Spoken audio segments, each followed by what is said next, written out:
मेरे प्यारे बच्चों नमस्कार।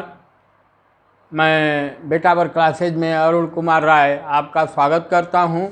आज अब हम लोगों को आप लोगों के एक्सरसाइज 6.2 को हल करना है और उससे पहले कुछ चीज़ें इन्होंने दिया है जिसको कि हम लोग समझेंगे। जैसे योज्य प्रतिलोम, यह कह रहे हैं योज्य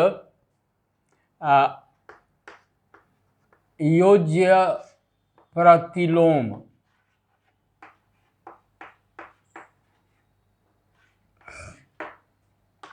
योज्य प्रतिलोम क्या होता है? जैसे मान लीजिए हम लोगों को दिया जाए कि धन 2 और जैसे कि आपकी किताब में उदाहरण दिया हुआ है ऋण 2 को जोड़िए। तो पहले हम संख्या रेखा पर देखें क्या इसका रिजल्ट आता है। ये संख्या रेखा हुई हम लोगों की। मान लीजिए ये 0 है, यह 1 है, यह 2 है। ठीक, यह 1 है और 1, ये 2 है, और भी होगा 3 4 जो भी हो। ये हम लोगों का 0 है। अब +2 का मतलब क्या? संख्या रेखा पर हम लोग शून्य के दाहिने तरफ 2 इकाई चलेंगे। तो यह 1 इकाई, ये 2 इकाई, हम लोग यहाँ आ गए, 2 पर आ गए। अब इसमें +2 तो हो गया, अब प्लस ऋण 2 करना है। तो ऋण 2 जब करेंगे तो फिर यहाँ से चलेंगे और 2 से अब बाईं तरफ चलेंगे 2 इकाई, तो फिर हम लोग कहाँ आ जाएंगे? 0 पर आ जाएंगे। मतलब धन 2 धन ऋण 2 बराबर 0 बराबर 0। ऐसे ही ऋण 6 धन 6 बराबर 0। और उदाहरण ले लीजिए, धन 3 धन ऋण 3। मतलब हम लोग क्या देख रहे हैं? ये इसका योज्य प्रतिलोम है, यह इसका योज्य प्रतिलोम है, यह इसका योज्य प्रतिलोम है। मतलब यदि संख्या ऋणात्मक है तो उसी के बराबर उतनी ही धनात्मक संख्या उसका योज्य प्रतिलोम होगा। यदि संख्या धनात्मक है तो उसी के बराबर उतना ही ऋणात्मक संख्या उसका योज्य प्रतिलोम होगा। मतलब योज्य प्रतिलोम का मतलब यह, चाहे उस दी गई संख्या में जोड़ें चाहे घटाएं। यदि पॉजिटिव है वह धनात्मक है तो उसमें से घटाएं, यदि ऋणात्मक संख्या दिया गया है तो जोड़ें, और रिजल्ट हमारा कितना आना चाहिए? 0। यदि एक ही संख्याओं को जोड़ने घटाने के बाद हमारा रिजल्ट, हमारा योगफल 0 आता है तो वे संख्याएं एक दूसरे के योज्य प्रतिलोम होती हैं, और केवल वह अपनी बराबर ही होती हैं। बस उनके आगे धनात्मक अथवा ऋणात्मक चिन्हों का हम लोगों को परिवर्तन करना होता है। ठीक, इसको योज्य प्रतिलोम कहते हैं। यह बहुत कठिन नहीं है, इसको थोड़ा सा आप लोग ये कर लीजिएगा, याद कर लीजिएगा, योज्य प्रतिलोम। अच्छा, अब ये कह रहे हैं संख्या रेखा का प्रयोग करते हुए वह पूर्णांक लिखिए जो ऋण 1 से 4 अधिक है। इसका हल दिया हुआ है, लेकिन मैं चाह रहा हूँ कि ऐसे ही हम लोग आगे बढ़ें। ये हम लोगों की संख्या रेखा हो गई, यह 0 हो गया, यह 1, यह 2, यह 3, यह 4, यह 5, ये 6। 1 2 3 4 5 और 6। और इधर आ जाइए,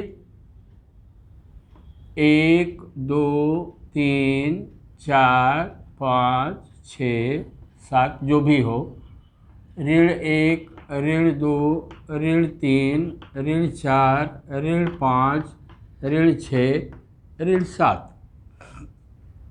अब ये कह रहे हैं ऋण 1 से 4 अधिक हो। ठीक, तो संख्या रेखा पर पहले हम ऋण 1 चलें। ऋण 1 चलने का मतलब क्या हुआ? शून्य के बाईं तरफ 1 इकाई। ये शून्य है, यहाँ हम लोग आ गए 1 इकाई, -1।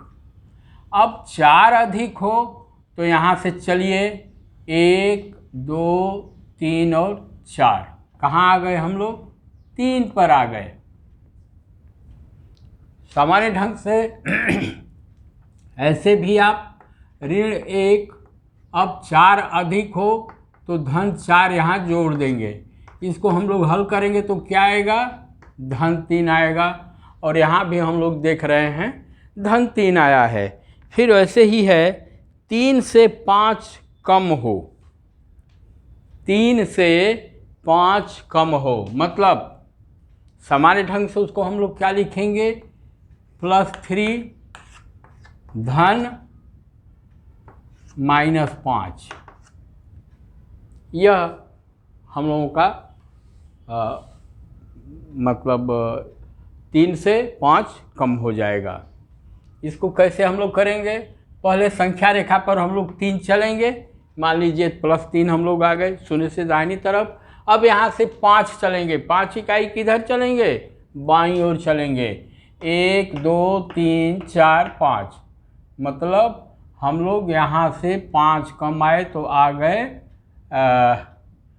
1, 2, 3, 4, सॉरी, ये हम लोग आ जाएंगे 2 पर। और इसको हल भी करेंगे तो क्या आएगा? ऋण 2 आएगा। फिर आगे देखा जाए, योग ज्ञात कीजिए। ऋण 9 धन 4 धन ऋण 6 धन 3। ऋण 9 धन 4, ऋण 9 धन 4 धन ऋण 6 धन 3। अब इसका हम लोगों को वैल्यू मान ज्ञात करना है। 2 चीज़ें कर सकते हैं हम। पहले ऋणात्मक संख्याओं को एक तरफ, धनात्मक संख्याओं को एक तरफ कर दें। तो इसमें ऋणात्मक संख्या क्या है? ये है। आप लोग अपनी किताब में इसको देख लीजिएगा बेटा, हैं, क्योंकि मैं उसी को थोड़ा एक्सप्लेन कर दे रहा हूँ कि आप लोगों को कोई दिक्कत ना हो।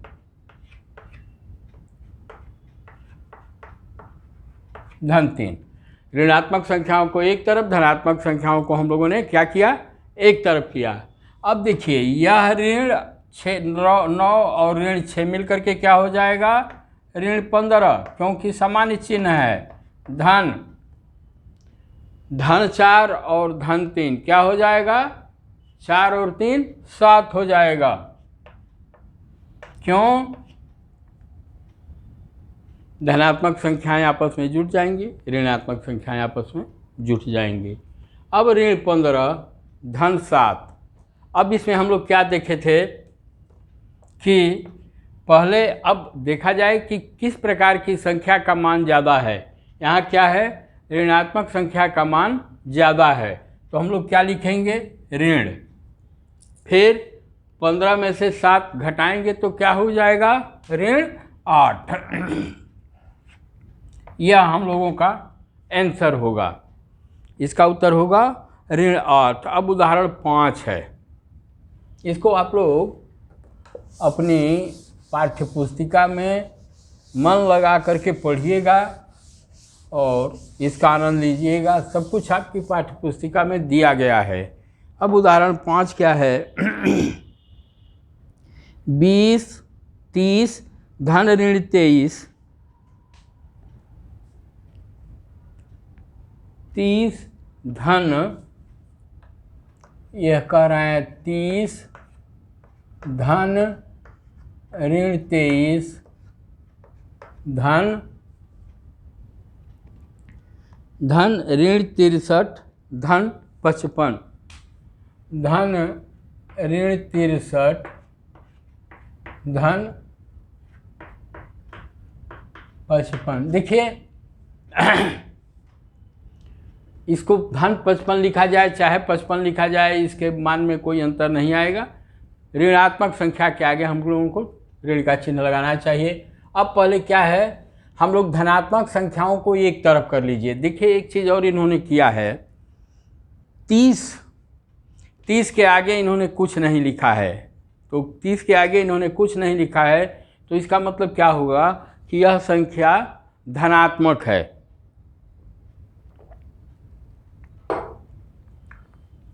यह संख्या क्या है, धनात्मक है।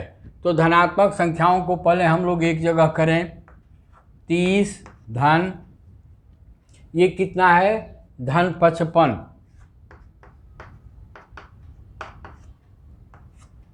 फिर धन ऋण 23 धन ऋण 63। ठीक, ऋणात्मक संख्याओं को हम लोग एक जगह कर लें। अब 55 और 30 क्या हो जाएगा, धन 85, ऋण धन 23 और 63, ऋण 23 और ऋण 63 क्या हो जाएगा, ऋण 86। अब जब इन दोनों को हल करेंगे हम लोग, तो ऋणात्मक संख्या का मान चूंकि ज़्यादा है, तो यहाँ हम लोग पहले ऋण लिखेंगे। अब 86 में से 85 घटा देंगे तो उसका मान क्या हो जाएगा, 1 हो जाएगा। यह हम लोगों का उत्तर आ गया। फिर उदाहरण, अगला उदाहरण देखें क्या है।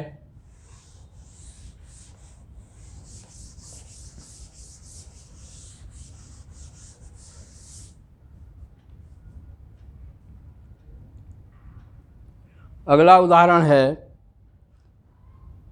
ऋण 10 92, ऋण 10 92।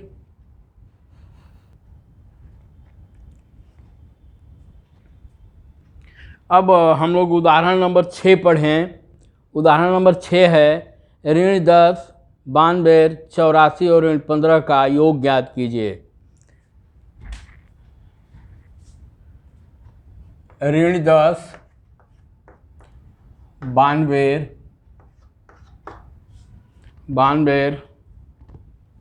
84 और ऋण 15,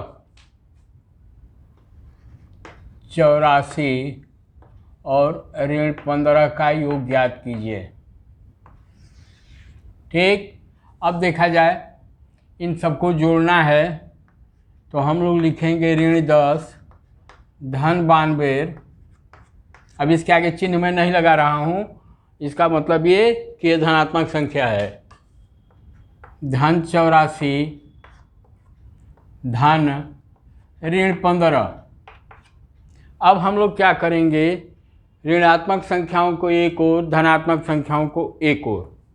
तो क्या होगा, ऋण 10 धन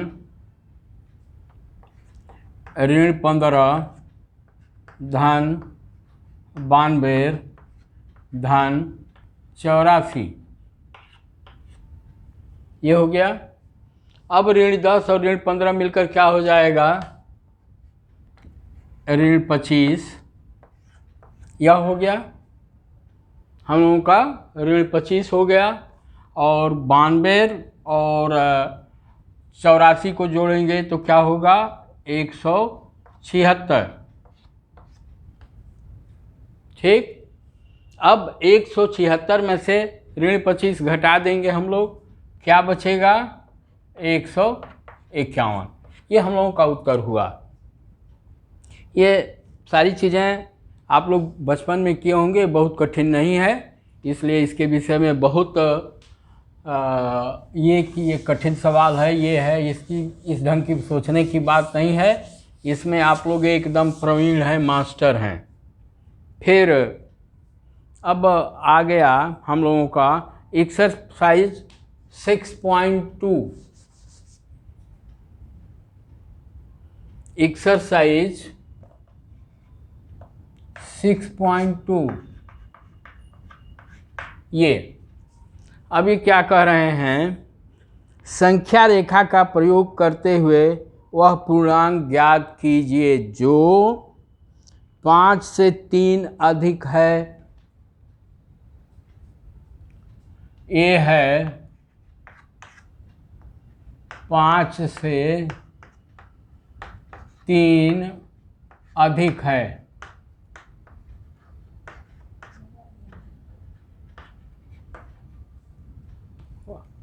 मतलब इसका क्या है, यह है 5 धन 3, यह क्या है 5 धन 3 है। अब देखिए थोड़ा संख्या रेखा मैंने यहाँ पर छोटा कर दिया था,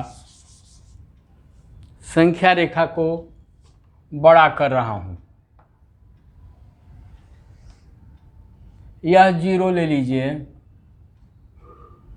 यहाँ पर 1 2 3 4 5 6 7 8 9 10 11 12,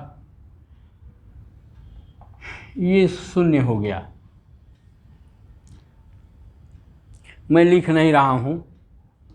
फिर इधर आ जाइए, 1 2 3 4 5 6 7 8 9 10 11, आवश्यकता पड़ेगी तो दाएं बाएं हम लोग बढ़ा लेंगे।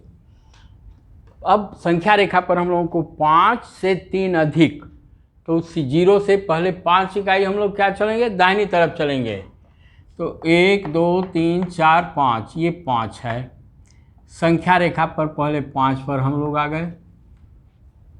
3 अधिक मतलब 3 और उसमें हम लोग जोड़ देंगे, 1 2 3,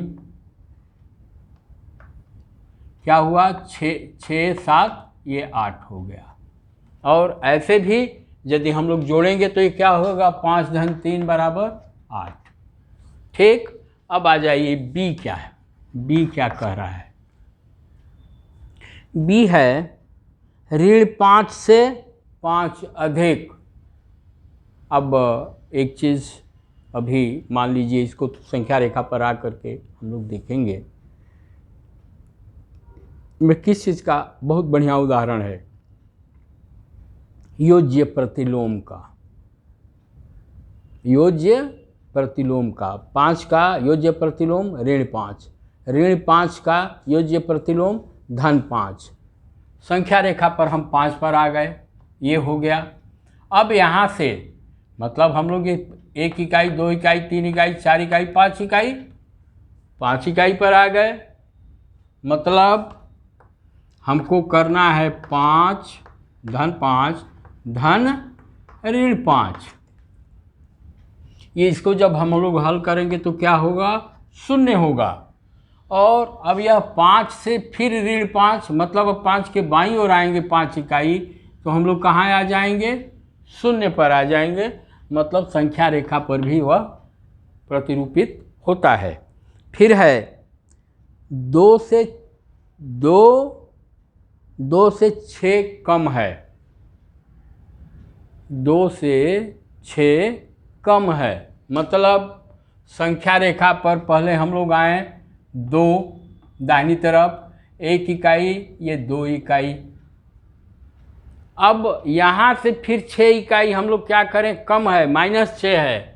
मतलब यह है धन 2 धन ऋण 6। अब ऋण 6 के लिए हम लोग क्या करेंगे, बाईं तरफ आएंगे।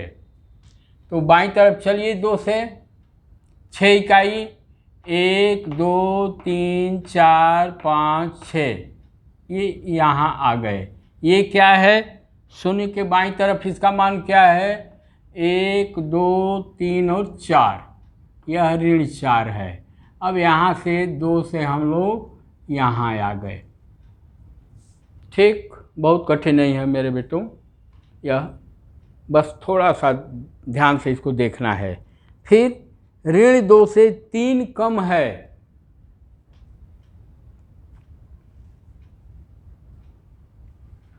ऋण 2 से 3 कम है। ऋण 2 से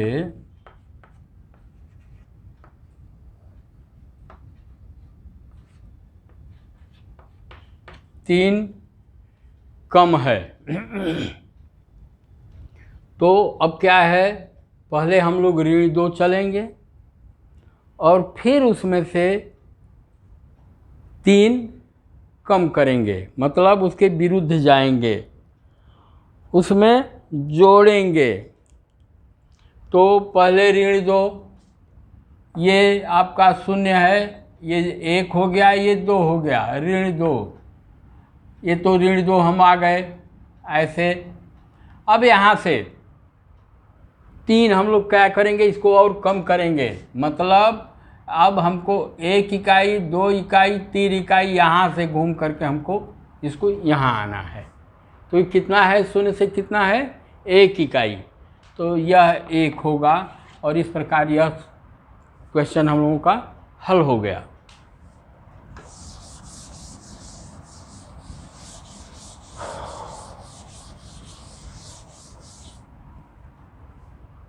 फिर क्या है, संख्या रेखा का प्रयोग करते हुए निम्नलिखित योग ज्ञात कीजिए।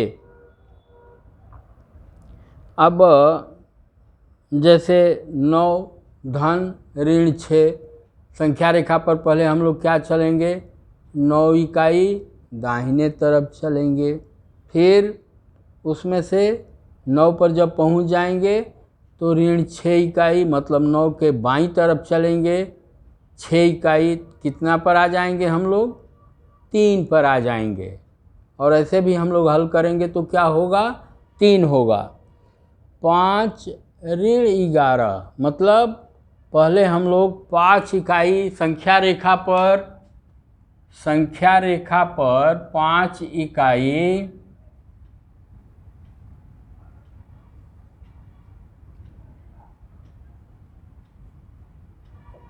संख्या रेखा पर 5 इकाई पहले हम लोग आएंगे और यहाँ से फिर 11 इस 5 के बाईं तरफ आएंगे। तो मान लीजिए पहले हम लोग 5 पर गए, ये 5 रहा, अब यहाँ से 11, तो 1 2 3 4 5 6 7 8 9 10 11 ये रहा। इसका मतलब क्या हुआ, ये ऋण 4 है, यह ऋण 5 हो गया, यह ऋण 6 हो गया। अब यहाँ से फिर हम लोग ऋण 11 आएंगे तो कहाँ पहुँच जाएंगे, 0 से 6 इकाई बाईं तरफ। तो ऐसे भी धन 5 धन ऋण 11 बराबर क्या होगा, ऋण 6, ठीक ना। फिर है ऋण 1 धन ऋण 7, ऋण 1 पर हम लोग आ गए।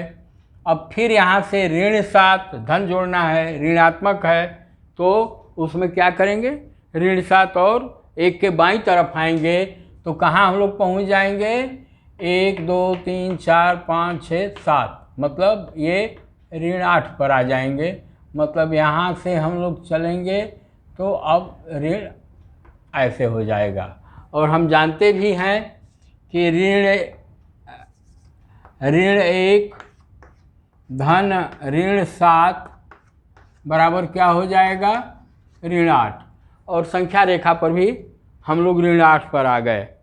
फिर है ऋण 5 धन 10, ठीक है, पहले ऋण 5 का मतलब ये कि संख्या रेखा पर हम लोग बाईं तरफ ऋणात्मक चलेंगे, 5 इकाई बाईं तरफ, और फिर वहाँ से हम लोग धनात्मक चलेंगे, उसके ऋण 5 के दाहिने तरफ 10 इकाई। तो क्या हो जाएगा, यहाँ से जब चलेंगे ऋण 5 से तो 1 2 3 4 5 6 7 8 9 10, माने 5 पर आ जाएंगे। और ऐसे भी है, क्या है, ऋण 5 धन 10 क्या होगा, धन 5 और धन 5 पर हम लोग आ भी गए। ठीक, फिर है ऋण 1 धन ऋण 2 ऋण 3। इसको कई प्रकार से हल किया जा सकता है। पहले चाहे तो हम लोग ऋणात्मक संख्याओं को जोड़ करके कर लें एक जगह, फिर धनात्मक संख्या को जोड़ लें, ऐसे होगा। अथवा पहले जैसे कह रहे हैं वैसे भी किया जा सकता है। तो इसके लिए क्या है,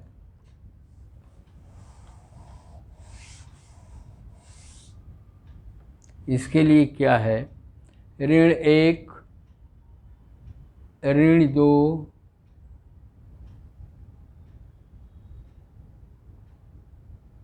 ऋण 3।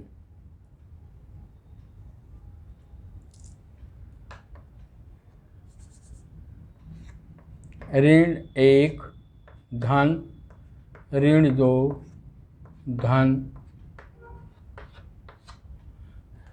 ऋण 3। चलिए इसी का आनंद लिया जाए। पहले ऋण 1 ऋणात्मक है तो शून्य के किधर जाएंगे, बाईं तरफ चलेंगे 1 इकाई। यहाँ से शून्य से 1 इकाई हम लोग ऋण 1 पर आ गए। फिर कह रहे हैं ऋण 2, तो यहाँ से 2 आइए, 1 और 2, तो ये क्या हो गया, ऋण 3 हो गया। तो पहले हम लोग यहाँ आए, फिर यहाँ से यहाँ आ गए, ऋण 3 पर आ गए। फिर कह रहे हैं ऋण 3, तो 1 2 3, यहाँ से फिर ऋण 3 हम लोग आ जाएंगे। तो क्या हो गया, ये ऋण 6। और इसको भी ऐसे हम लोग हल करेंगे तो ऋण 6 आएगा। फिर है ऋण 2 धन 8 धन ऋण 4।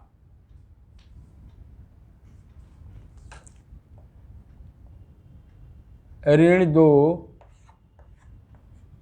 धन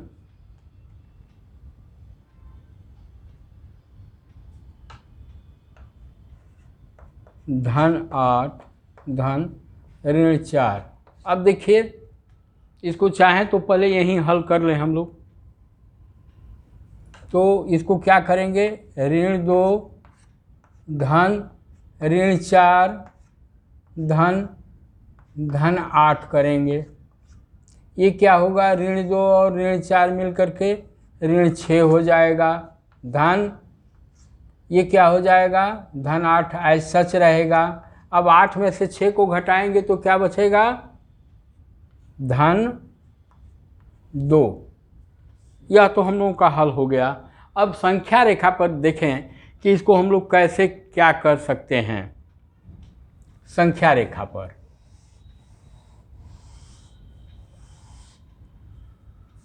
ये कह रहे हैं कि पहले ऋण 2, ये हम लोगों का 0 है। ऋण 2 मतलब बाईं तरफ आएंगे, ऋण 2 पर आएंगे हम लोग। ठीक, ऋण 2 पर आ गए। फिर कह रहे हैं धन 8, तो इसमें धन 8 इकाई जोड़िए। तो 1 2 3 4 5 6 7 8, ये क्या हुआ, 6 हो गया। तो अब फिर यहाँ से जब 8 इकाई आएंगे तो हम लोग 8 पर आ जाएंगे। ठीक, 8 इकाई आ गए। अब कह रहे हैं कि इसमें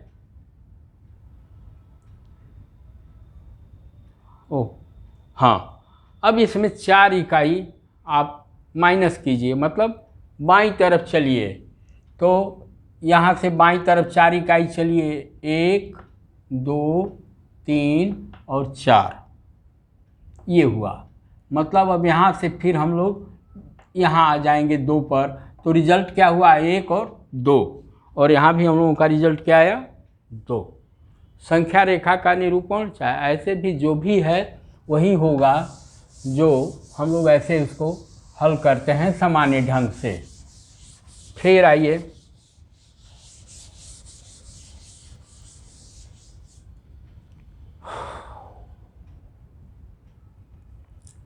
है आपका निम्नलिखित का योग ज्ञात कीजिए। 137 और 354। ए अब संख्या रेखा का नहीं है, 137 धन ऋण 354।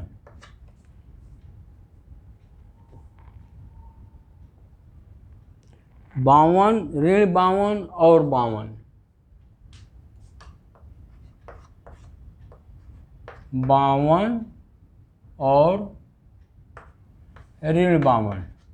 अब देखिए सामान्य है, इसको जब हम लोग हल करेंगे तो क्या आएगा, इन दोनों को जोड़ेंगे तो किसका निशान ज़्यादा है, ऋणात्मक या धनात्मक, तो ऋणात्मक संख्या का मान ज़्यादा है, अतः पहले ऋण लिख लेंगे। अब 354 में से 137 जब हम लोग घटाएंगे, 354 में से 137 जब घटाएंगे तो क्या होगा, ऋण 217। ठीक, वैसे ही 52 धन ऋण 52। अब वैसे भी देखें तो ये क्या है, एक दूसरे के योज्य प्रतिलोम हैं। क्या हैं, योज्य प्रतिलोम हैं। और जब योज्य प्रतिलोम होगा तो रिजल्ट क्या आएगा, 0 आएगा।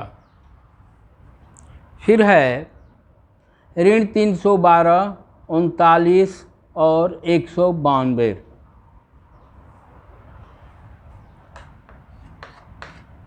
ऋण 312 धन 39 धन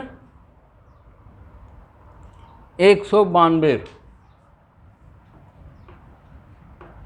ठीक, अब ये ऋणात्मक संख्या है, ठीक है, ये दोनों धनात्मक संख्याएं हैं, तो पहले इन सबों को हम लोग जोड़ दें, ये बराबर हो जाएगा ऋण 312 धन 39 और 192 को जब हम लोग जोड़ेंगे तो ये हो जाएगा 231। ठीक, 231। अब बराबर देखिए, ऋणात्मक संख्या का मान ज़्यादा है तो यहाँ पर ऋणात्मक चिन्ह हो जाएगा। अब इसमें क्या कहते हैं,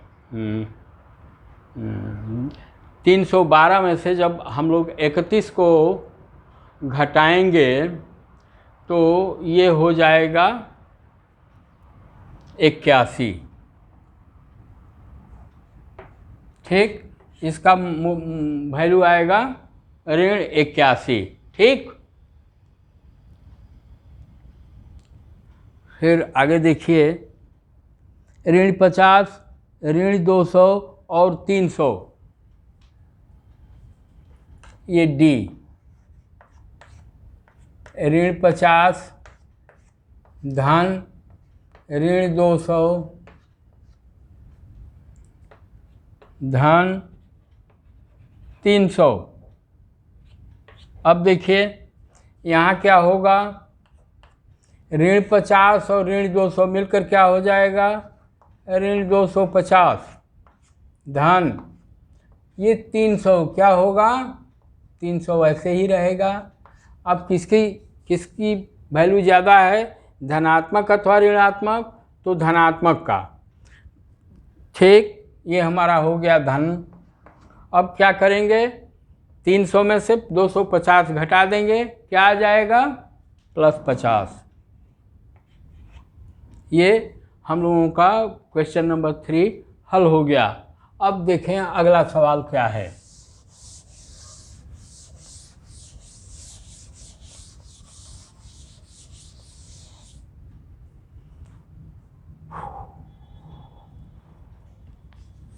निम्नलिखित के मान ज्ञात कीजिए। ऋण 7 धन ऋण 9 धन 4 धन 16। ए, ऋण 7 धन ऋण 9 धन 4 धन 16, यही है। अब इसको कई प्रकार से हल कर सकते हैं। पहली बात तो ये कि ऋणात्मक को ले लीजिए, पहले ऋणात्मक को जोड़ दीजिए, तो ये क्या हो जाएगा 7 9 16। अब आप लोगों को एक चीज़ बस थोड़ा सा याद करने के लिए मैं बतला रहा हूँ, धन 4 धन 16। मैं इसलिए इस दोनों को नहीं जोड़ रहा हूँ। क्यों नहीं जोड़ रहा हूँ? तो यहाँ एक चीज़ हमको मिल रही है। क्या मिल रही है? योज्य प्रतिलोम। धन 16 का योज्य प्रतिलोम ऋण 16, ऋण 16 का योज्य प्रतिलोम क्या हो गया? धन 16। ये दोनों मिलकर के क्या हो जाएंगे? शून्य हो जाएंगे। तो अब क्या बचेगा? केवल धन 4।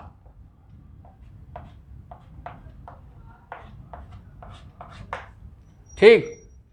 फिर है बी 37 ऋण 2,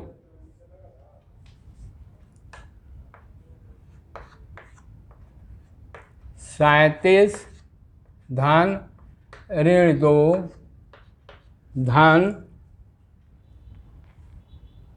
ऋण 65 धन ऋण 8, ऋण 65 धन ऋण 8।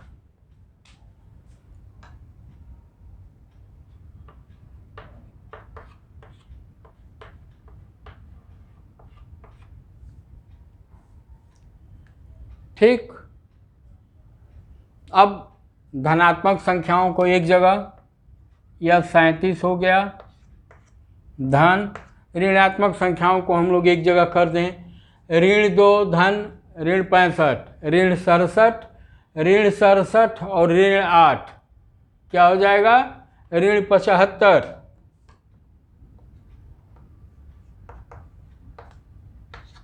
अब इन दोनों को जब हम लोग हल करेंगे तो क्या मिलेगा? ऋणात्मक संख्या का मान ज़्यादा है, अतः रिजल्ट क्या आएगा? वैल्यू क्या आएगा? पहले तो ऋणात्मक आएगा। अब कितना होगा? 75 में से 37 जब हम लोग घटा देंगे तो ये होगा 38। यह ऋण 38 हम लोगों का उत्तर हो गया। और इस प्रकार मेरे प्यारे बच्चों, यह एक्सरसाइज ख़त्म हुआ। यदि यह आपको अच्छा लगा हो तो कृपया इसे आप लोग लाइक करें, शेयर करें एवं सब्सक्राइब करें। धन्यवाद।